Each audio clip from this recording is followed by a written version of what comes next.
Thank you. Thank you very much. Thank you. That's a good-looking group behind me. This group isn't too bad either. Very nice. Nice to be with you. Beautiful, right? Beautiful. Thank you very much. And thank you all for being here to support one of the most important pieces of legislation in the history of our country. And that's everybody saying that, virtually everybody. The one big, beautiful bill to secure our borders, turbocharge our economy, and bring back the American dream. That's what's happening, too. It's met with tremendous approval and reception. And when we were thinking about doing it, we were going to break it down into 3, 4, 5, 6, or even 7 bills. And I said, let's make it one big, beautiful bill, Mike, right?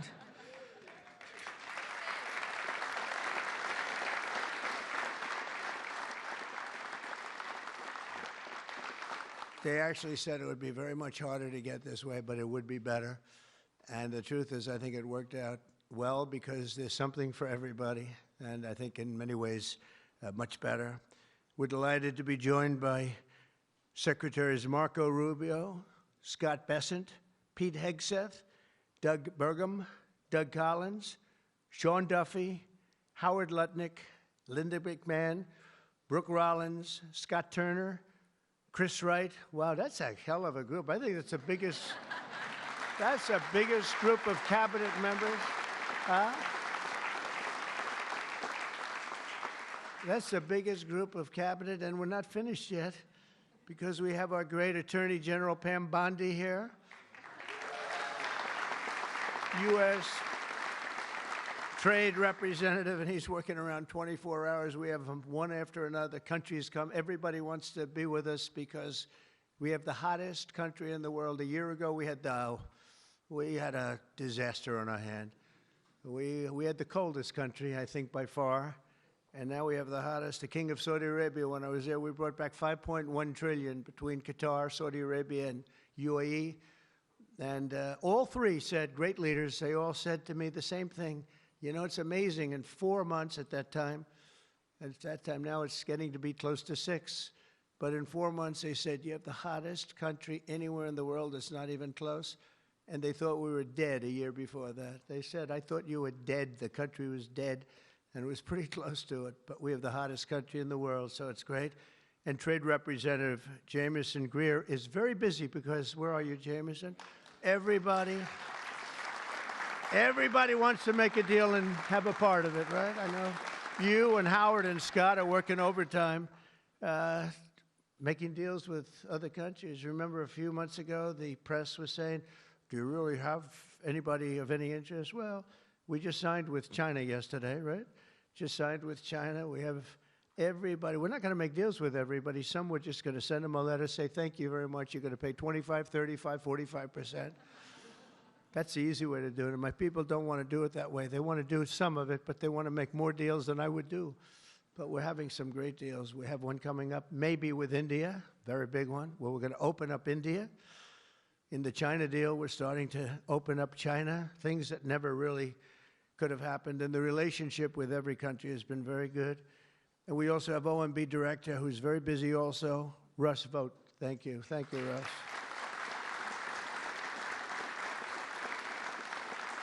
And also, I want to give a very special thank you. This is a hell of a group we have here. This is amazing, the quality of people. But actually, I like these people and most of those people much better than the people I just named, okay?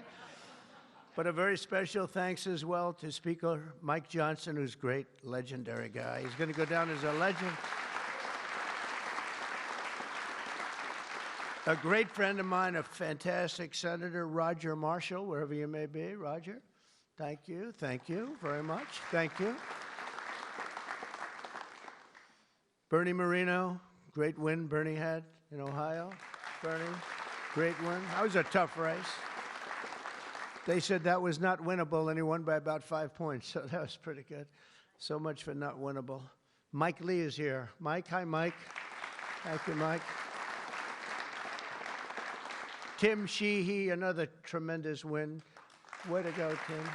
Young, handsome. That was another race that wasn't supposed to be able to be won. They said, well, we have a very young, handsome guy. I said, does that matter? Looks don't matter, do they, Mike? Looks. Anyway, great job. You can't help it. You can't help it. Great. That was a great race, along with Representatives Paul Gosar, Greg Murphy, Tom Kaine, Jen Kiggins, Rob Bresnahan, who's a, where is Rob? Stand up, Rob. Let me see you. Good. He's done a fantastic job. And Ryan McKenzie. Thank you, Ryan. Thank you all. That's great. It's a big group of people. We're here this afternoon to share the stories of an incredible group of patriots from across the nation whose future we are defending with the one big, beautiful bill. This is the ultimate codification of our agenda to, very simply, a phrase that's been used pretty well by me over the last 10 years, but maybe even before that, make America great again. Very simple, make America great again. When Joe Biden used to get up and say, we will stop this horrible MAGA. We're going to stop MAGA. We're going to fight it. We're going to, I said, Joe, loosen up. It's called Make America Great Again. It's okay. Remember that he got up so angry. He was so angry. He said, make America great again. But we'll deliver a record tax cut, a record spending cut, a record investment in border security. We've done so well on the border. You know, last month, we had 0 people that crossed the border. 0.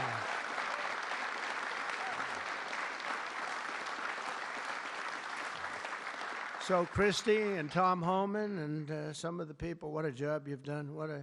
But you know, people forget about that. They don't care. The border's been fixed. I wanted to talk about the border 2 days ago at a big group. Sir, they don't want to hear about the border. Why? It's fixed. You know, it's the second time it happened to me. In 2016, I won on the border. I fixed it in about 3 months. It was beautiful. And they wouldn't let me talk about the border. Sir, nobody wants to hear about the border. But we're going to talk about it anyway. Right, Tom Homan? We're talking about it anyway.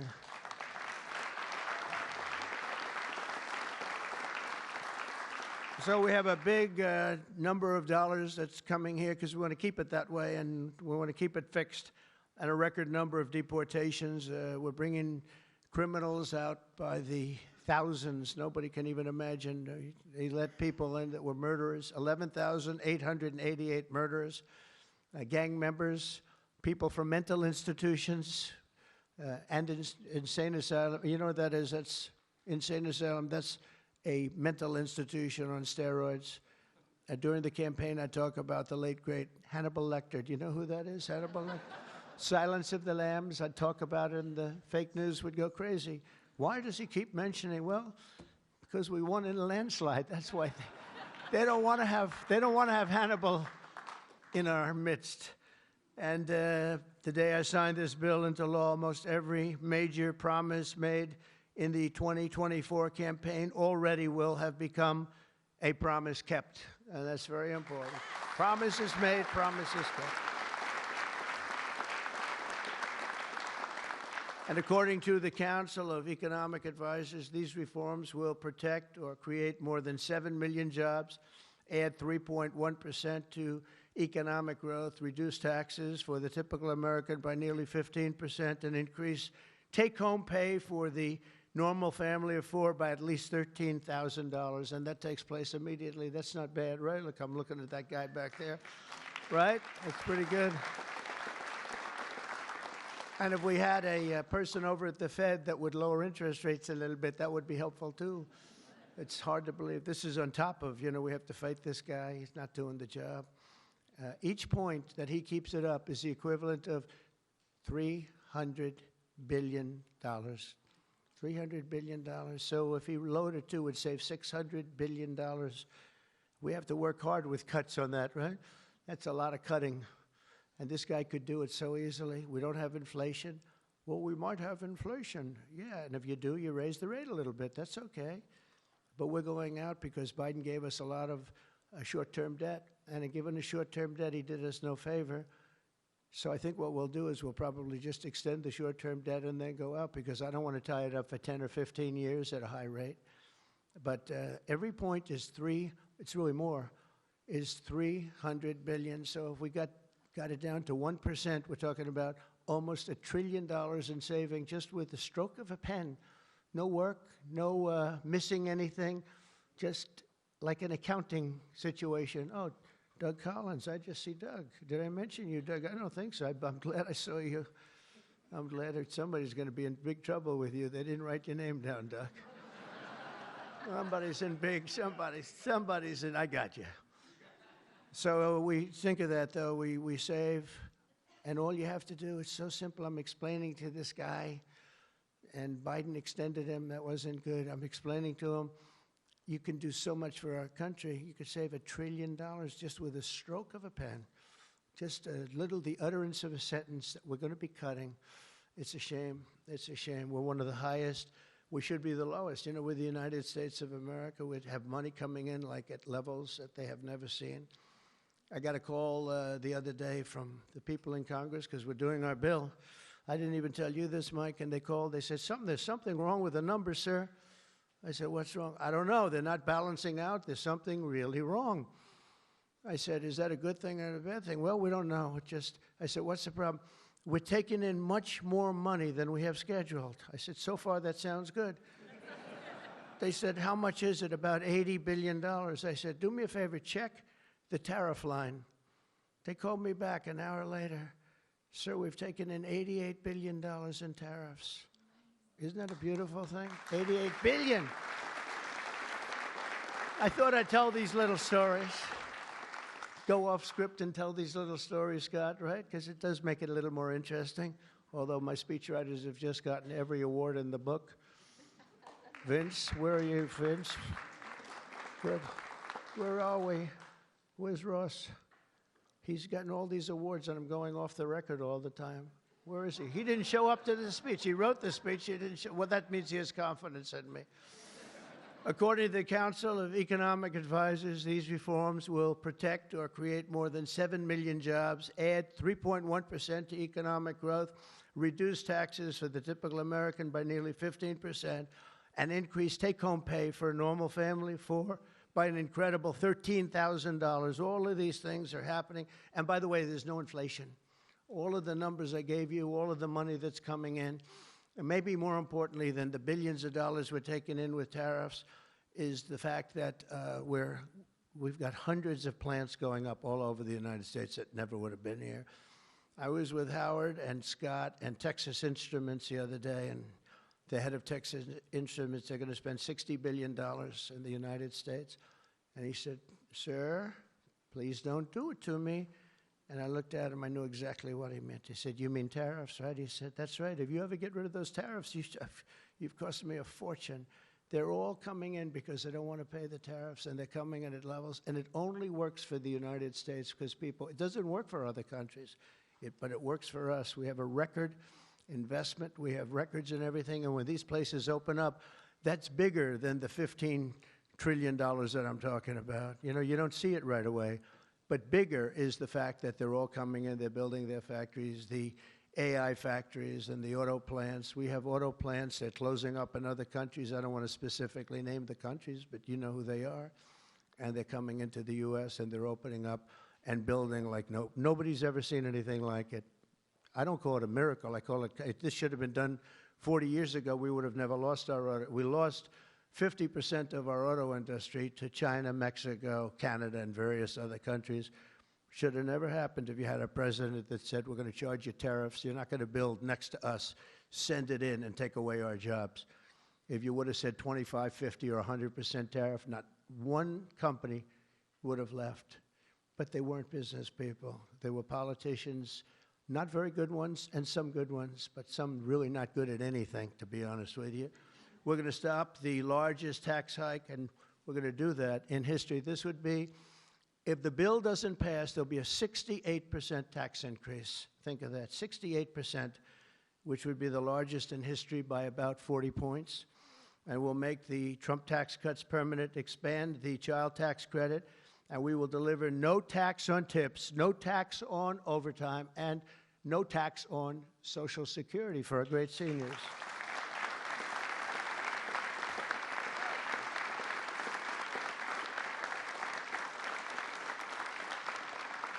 Among the countless citizens who will benefit from these tax cuts is Malachi Krzyzewski, a devoted mom and DoorDash driver from Ripon, Wisconsin, who uses her tip income to support her son. Just think of that, no tax on tips, and it was a very big problem. I was at a dinner in my beautiful building in Las Vegas, and unrelated to this, and I said, what's going on? I will never say good-looking waitress, because looks don't matter anymore, you know, in our modern society. She happened to be beautiful, but I won't say that. I won't mention that, but nevertheless, a waitress came over, and I said, how are you doing? She said, not good, sir. Why? The government is killing me on tips. And she looked at me, she said, sir, there should be no tax on tips. I said, say it again. There should be no tax on tips. I said, that's the coolest thing I've ever heard. I walked outside, the press was there, as always, waiting for something bad to happen, hundreds of them. I said, ladies and gentlemen, please announce tonight there will be no tax on tips. And a legend was made. We won Nevada by so much. Republicans don't win Nevada. We won Nevada. So I want to thank that young, beautiful waitress. Thank you very much.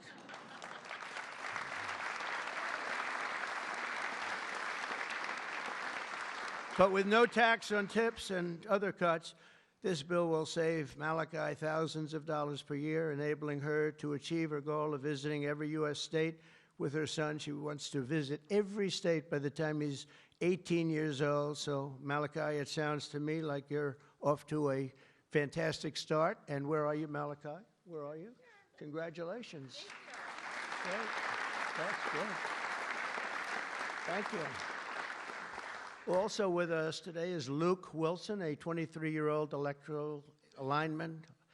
He loves being an electrician, but in this case, the lineman. And these are guys that take big risk, and it's hard stuff. But if you know what you're doing, it's fine. He's from Harmony, Pennsylvania, as well as Dee Sova, a truck driver from Springfield, Missouri, where, by the way, our beautiful planes landed, our B-2s. They landed after 36 hours of flying. Great going, Pete.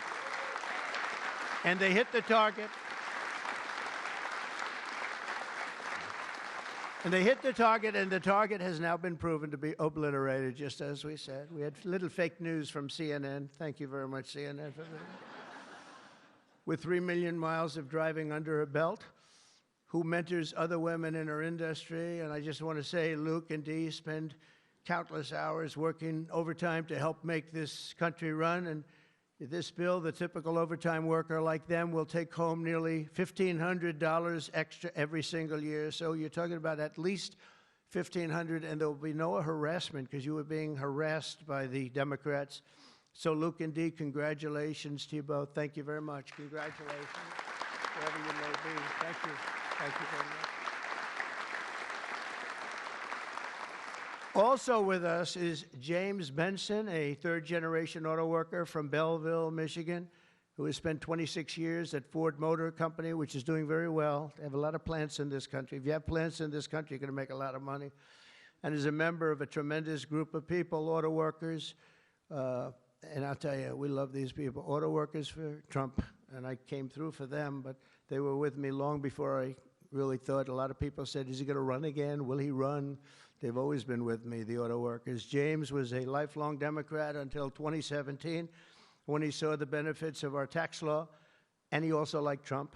Now, sometimes they can like the law, but if they don't like the candidate, it's not going to matter, right? Is that right, Marco? Marco knows, because he has been one hell of a great Secretary of State, right? Stand up, Marco. Everybody respects Marco, right? True. Everybody respects him. Now we're delivering an even bigger win for the auto workers by making interest on car payments fully tax deductible. You know, that's something only rich people seem to have gotten. I said, you know, and that was my idea. It's pretty simple. But I said, you know, the rich people, they always looking for deductions. We want deductions. Linda, did I say, will you please stand up? Linda McMahon. So great. How much is Harvard going to be charged? How much are you asking for Harvard? Because they really have violated a lot of different caveats, haven't they? Huh? A lot, like a lot.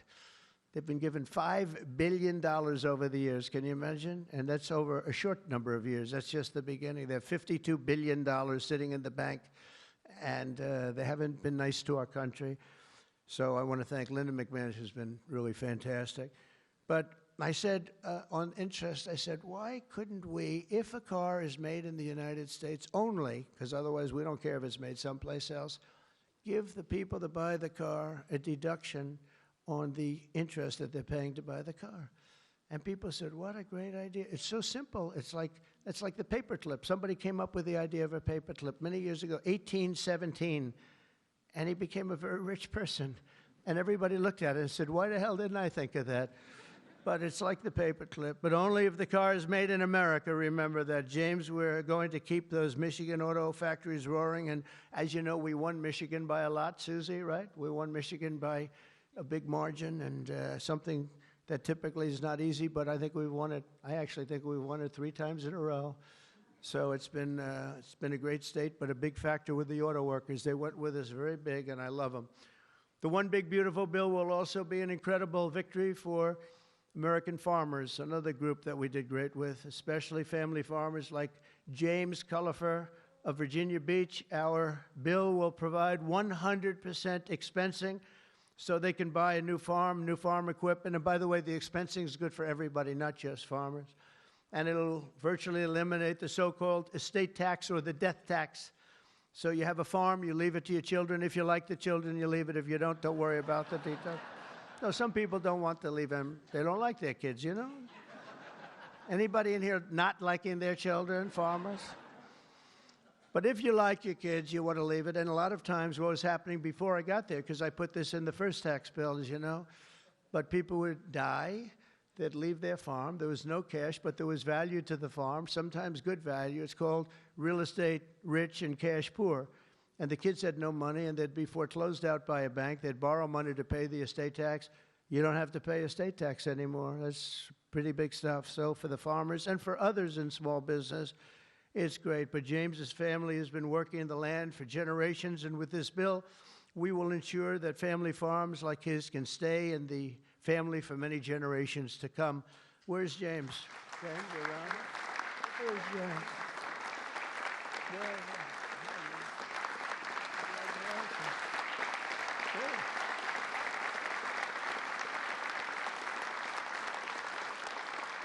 That's great. And you know what I mean, James, right? People pass away, they love their kids or whoever they're leaving, but they love their kids especially. And you won't have the family farmer anymore the long time because they were losing them to the banks, and they were losing them at record numbers. It's not going to happen anymore. There's no tax. We're also going to empower American parents by expanding opportunity scholarships to provide school choice. School choice is a big deal.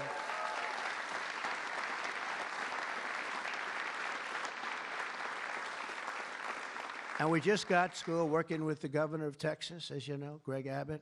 We just had it passed in Texas, and I know about that. Somebody said, yeah, that was a big deal. They've been trying to get it for 9 years, and they asked me if I'd call the legislature, Republicans in the legislature, and I did.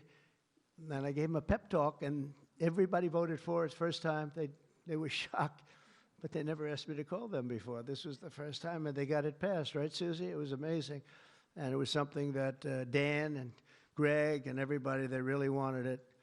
And Ted Cruz wanted it badly. They all wanted it. So we got it in Texas. But you're going to have it. More and more people are talking about school choice. Good thing. This will be the godsend for mothers like Angelina Banks from Philadelphia. Where's Angelina? Where is Angelina?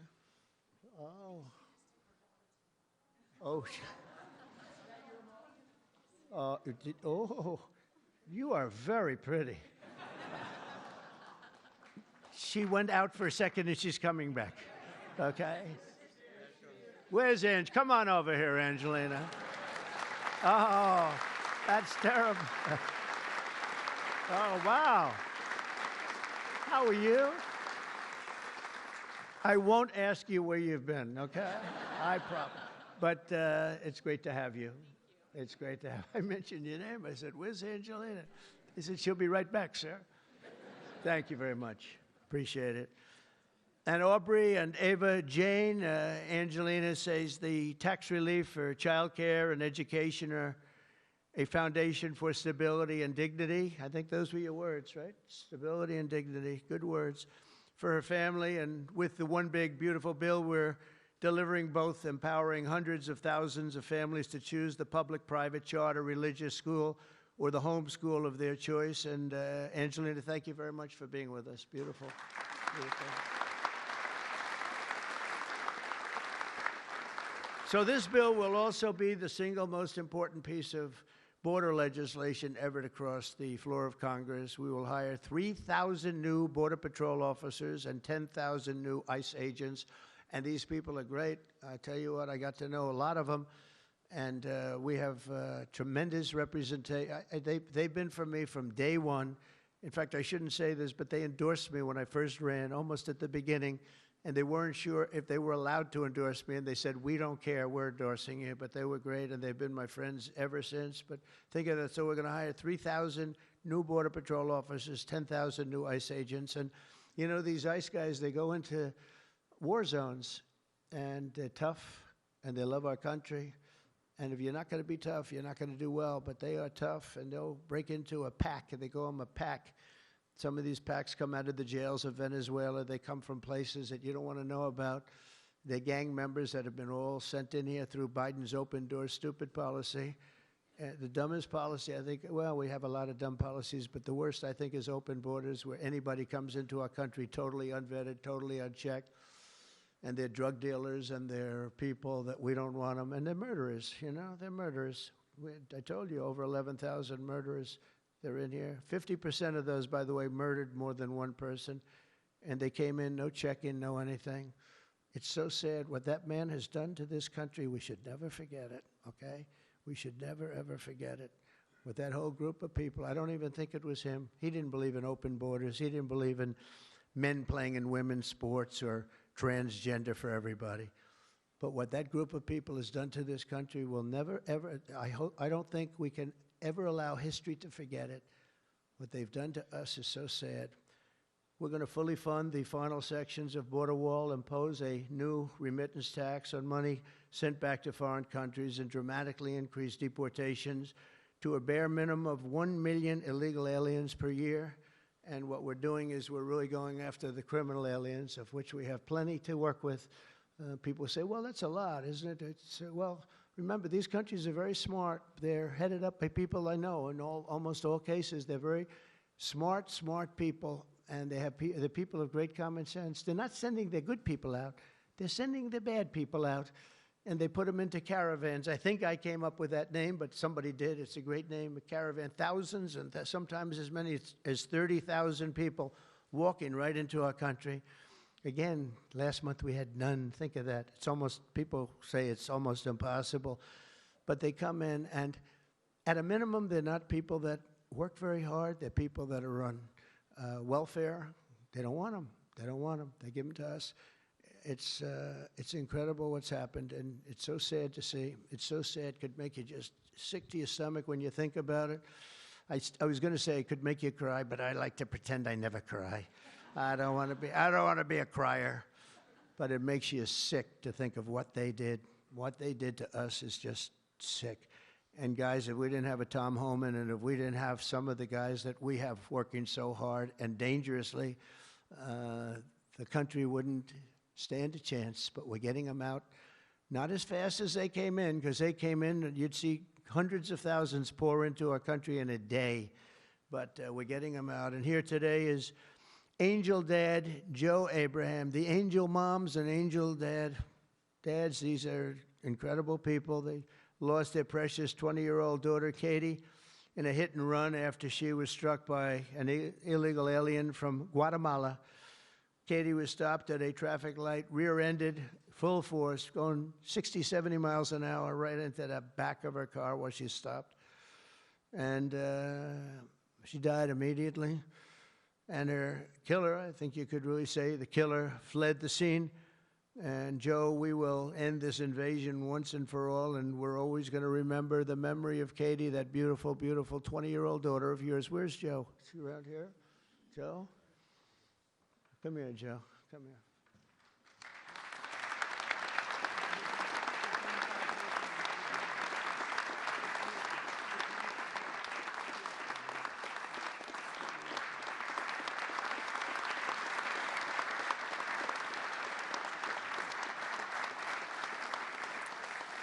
Ah, boy, oh, boy, oh, boy. Thank you, Jeff, very much. Also with us is Sarah Stewart from Kerrville, Texas, who lost her brother to the fentanyl epidemic that has inundated her small town. Our bill provides billions and billions of dollars to stop fentanyl and other illicit narcotics. We're also charging other countries like Mexico, Canada, and China billions of dollars in taxes that we put on because they've allowed people that are selling fentanyl to go through their countries, or in the case of China, they send it here, and paying a lot of money at least, but would rather stop it. I think we're doing a big job of that, but would rather stop it. And other illicit narcotics pouring across the border and stealing more American lives. And thank you. Sarah will not rest until that fight is done. We're going to get that fight done. Sarah Stewart is where? Sarah? Hi, Sarah. Beautiful. Thank you. Good guy, huh? Yeah. I can see that. I also want to thank the president of the National Border Patrol. His name is Paul Perez. He's been with me from the beginning. And Brandon before him. These are great people. I've gotten very friendly with some of these people from Border Patrol and ICE because I'd call them once every 2 or 3 days. How we doing? How we doing? How we doing? If you remember, Kamala was the border czar. And in 4 years, she never made one call to Paul or Brandon or anybody else. And I'd like to have Paul come up, say a couple of words. If you're here, Paul. Where are you, Paul? Oh, there you are. Go ahead, Paul. President Trump made promises that he's kept. Now it's time for Congress to back him up. We need to end the chaotic and recklessness that Biden allowed into this country. The millions of people that are out there, we're going to get with this big, beautiful bill. We've got the funding, we've got the technology, we need everything in that bill to get it done so that no more families are victimized. And those that have victimized families, we can go get them out with ICE. Our officers and agents are not afraid. We're ready to take this fight to them, and we've been so because of President Trump's leadership. Thank you, sir.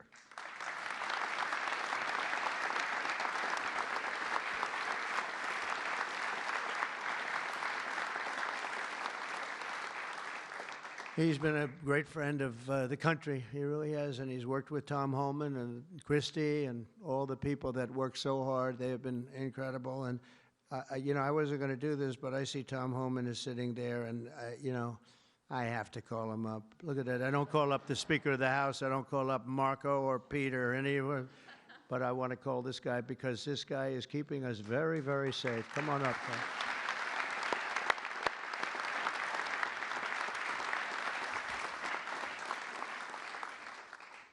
Well, look, I think this issue of the big, beautiful bill should be nonpartisan. I don't know what the hell's the matter with everybody up in Congress? People are dying every day. ICE is arresting 3 times as many criminals that the Biden administration did. We're taking public safety threats and national security threats off the street every single day. But we got over 600,000 illegal aliens with criminal histories walking the streets of this country.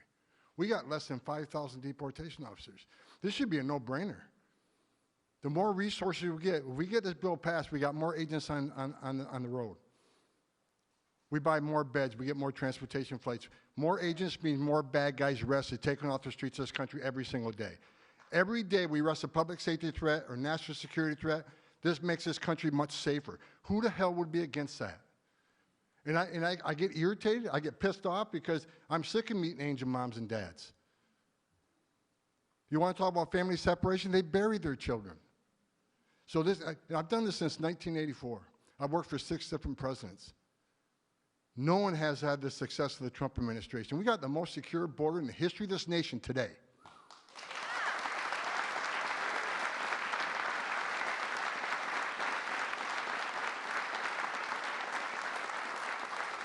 But we need more border wall. Border walls save lives. Women and children can't get over that wall, which means they go to a place where there's not a wall. And what's waiting on them? The men and women of the Border Patrol who take care of the humanitarian needs and save their lives. We already got fentanyl seizures down half. Fentanyl seizures should be 100%. We should have zero fentanyl coming to this country. We need money to help secure that border at a higher level. Stop the fentanyl from coming in. Stop the sex trafficking of women and children. Stop the known inspected terrorists coming across that border. Right now, I was looking at the stats today. ICE is arresting a record number of known suspected terrorists in this country, along with the FBI. With more money, we can arrest more of these people, make this country safer. This is a nonpartisan issue. Let's make this country safe again. So to the Democrats and the Republicans and the Independents, I don't care who you're from, pass the bill so we can make this country safe, so we can stop the violence against ICE officers. Let's make this country safe again, and without that bill, it's going to be a hard road. We got a lot of people to look for, a lot of people to arrest, a lot of national security threats we know are in this country. We need to find them. We need more money to do that. We need more agents to do that. For God's sake, let's pass this bill and get this done.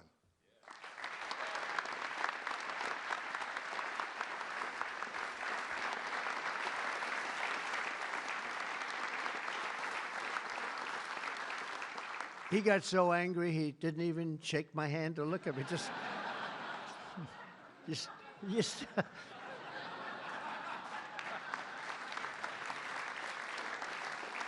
But he's right.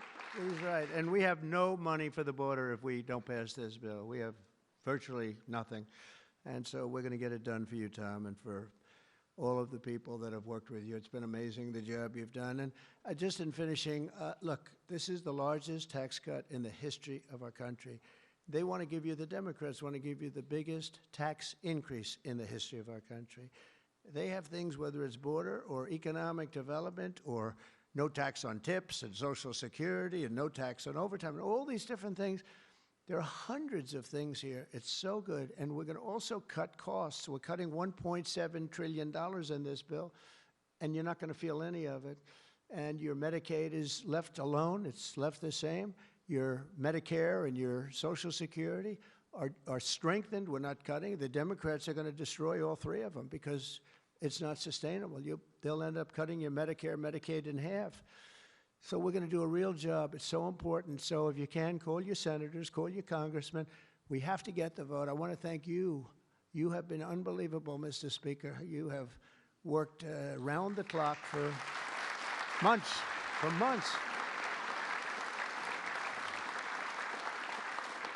And, you know, I shouldn't say this, but we don't want to have grandstanders where one or two people raise their vote. We vote no.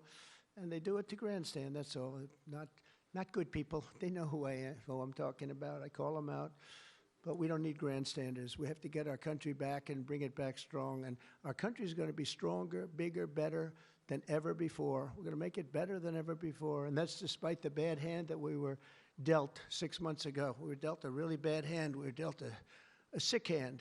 It's unbelievable. You know, when I came back yesterday, as you know, I made a big trip to a place where we had 28 countries represented, and we did something that's never been done. They've raised the number of money, the amount of money that they spend to $1 trillion a year, and that's for world safety. But they all asked me the same question. They said, how could you have allowed this to happen to your country? I said, I didn't do it. But they said, how could you allow people to pour in? They don't understand it. They all have borders. They have fences, they have walls, or they have just strong people standing there. You can't do it. And they said to me, you know, it's amazing that they allowed these things to happen. And it's amazing, too. I agree. You know, as a business guy, I always like to understand where the other side's coming from. What do they want? What do they get? And, you know, you can make good deals based on understanding the other side. I never understood the other side in this case. Why would they allow people to pour into our country unchecked? You know, I can see people wanting people to come in, and you let them come in. You have a vetting process. You let good people. We're letting a lot of good people in, but they're coming in legally. But why would you allow people to come in that you can look at them and say, big trouble, big trouble? Why would you do it? It's nobody understands. And a lot of people say voting, but, you know, we've got to strengthen up our elections because the voting is crooked as hell. Got to strengthen it up. But it's not that. It's either they're stupid and they're not stupid, or they hate our country. But we love our country, and we're going to stop this madness, and we're going to get this bill approved. And all of the things that I've been talking about now for 2 years on the campaign trail, and we won, remember, we won every single swing state. We won by millions of votes. We won everything. We won every, it was a landslide. We won something that nobody talks about, districts.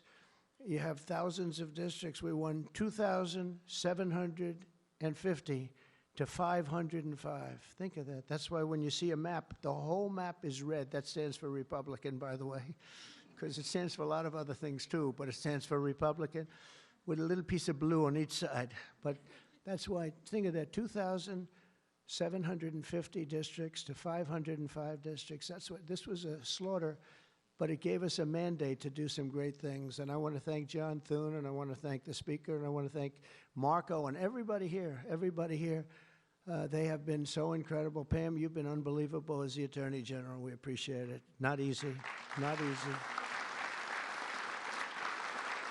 And we're coming back faster than anybody ever thought possible. I told you what they said to me on just trips by very smart people, but we're going to make this, we're going to do this very quickly. It's happening a lot faster than even I thought possible. And we're going to be celebrating very quickly, and we're going to be celebrating for a long time because we're turning our country around, we're getting our country back, and we're ruling with common sense, you know? Whether you're conservative or liberal, or as they like to say, progressive. They don't like the word liberal anymore. Progressive, I think it's a beautiful word too. That's why I call them liberal. It's too nice a word. I don't know how you can be progressive when you're turning the country backwards. But no matter what you are, it's all about common sense, and I think that's the way I've ruled. I do what's right. I want to have borders. I don't want to have transgender for anybody that happens to leave the house at a young age, the things they do. I don't want to have men playing in women's sports. That's got to be, you know, they say it's an 80-20. I think it's a 97-3 issue. It's so ridiculous. It's so ridiculous.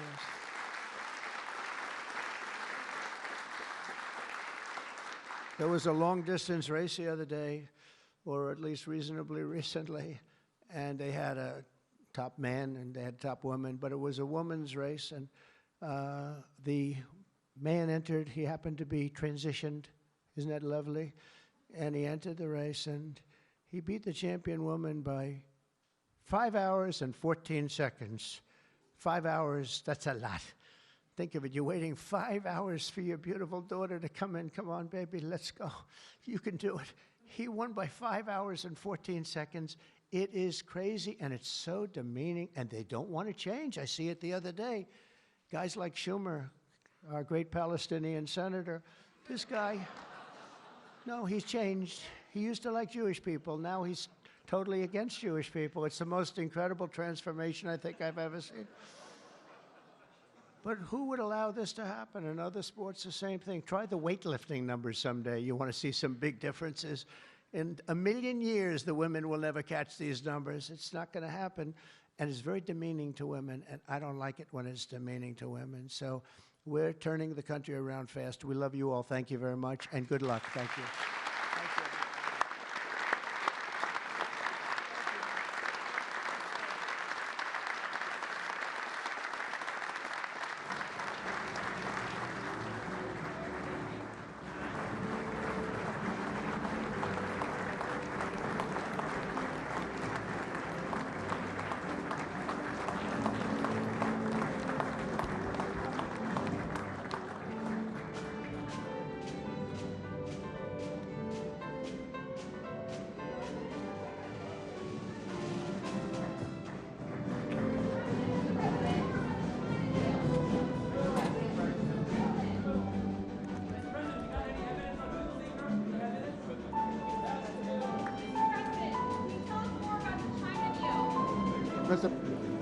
Mr. President, can Congress finish this by July 4th? We hope so.